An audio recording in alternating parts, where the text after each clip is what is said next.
میرے جوان بھائیوں السلام علیکم۔ میں یہاں پر کوئی انعام لینے نہیں آئی ہوں، میں یہاں پر آپ لوگوں کے دلوں میں یہ بات ڈالنے آئی ہوں، عزت نفس کسی شخص کی محفوظ نہیں، عزت نفس کسی شخص کی محفوظ نہیں، اب تو اپنے ہی نیک بانوں سے ڈر لگتا ہے، ڈنکے کی چوٹ پہ ظالم کو برا کہتی ہوں، مجھے سولی سے زندانوں سے ڈر لگتا ہے۔ جناب صدر، میری قوم کو جذباتیت اور جذباتی نعروں نے اسی مقام پر پہنچا دیا ہے جہاں سے ہماری حکومت IMF اور ورلڈ بینک کے سامنے کچکول لیے کھڑی ہے۔ یہ حقیقت ہے اور حقیقت سے منہ موڑ کر جذباتی باتیں کرنا میرے مخالفین کا طور طریقہ ہو سکتا ہے مگر میرا نہیں۔ یہ حقائق روز روشن کی طرح ہر بشعور سمجھدار اور درد مند دل رکھنے والے پر آیا ہے کہ ملک کی معیشت آج کہاں کھڑی ہے۔ ایک طرف سے اقلیت کی عیاشیاں، دوسرے طرف سے عوام کی خودکشیاں، مائیں اپنے عمل اور باپ اپنے ہاتھوں سے نسل ضائع کر رہے ہیں۔ جس باپ نے بھوک اور بے روزگاری کے ہاتھوں پاگل ہو کر اپنے بچے دریائے راوی میں پھینک دیے، اس کے لیے گنگا، جمنا اور دریائے راوی میں کیا فرق ہوگا؟ لگاؤ تم امن کے نعرے لگاؤ اور ان نعروں سے ہمیں بہلاؤ۔ میں اگر بھوک کی شدت کا گلا کرتا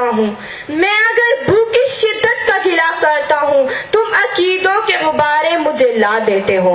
میرے ملبوس کے پڑوس شگاہوں کے عوض کتنے تقدیر سے فرمانے آیا ہے۔ جناب صدر، ہم آزاد نہیں ہے کہ میرے اس ملک میں ہماری کمزور معیشت کی وجہ سے عملی طور پر ہم امریکہ کے غلام ہیں۔ جذباتی باتیں کرنے والوں کہ ہماری سرزمین پر ڈرون طیاروں کے حملے نہیں ہو رہے، صلاحیت رکھنے کے باوجود ہماری جرأت نہیں، ہماری بھوک، ہماری غربت، ہماری کمزور معیشت انہی طیاروں کو گرانے سے روکی ہوئی ہے۔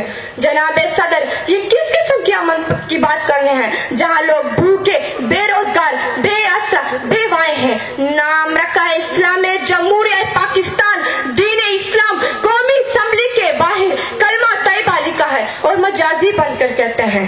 مغرب جمہوریت کے خبروں، رپورٹوں اور تفسیروں کی بیساکھیوں پر چلنے والے یہ دانشور نہیں جانتے کہ جمہوریت کے ان چند گھروں تک محدود رکیل اور داستانیں کتنے گھر اجاڑ دیا۔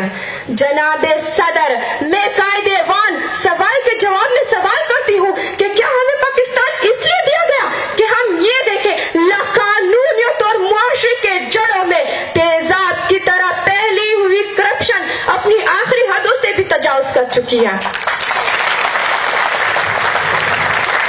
معمولی سے معمولی اور جائز کام کے لیے بھی دام درکار ہے۔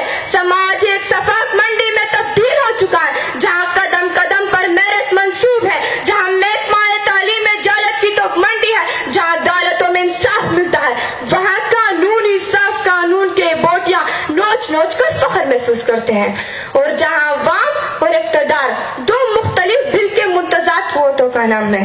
ملک کی آزادی پر بات کرنے سے پہلے ضروری ہے کہ اس ملک کو امن اور محبت کا ملک بنایا جائے۔ مجھے امید ہے کہ ان تمام حقائق کو مد نظر رکھتے ہوئے یہ بشعور عوام اسی قرارداد کو مسترد کرے گا۔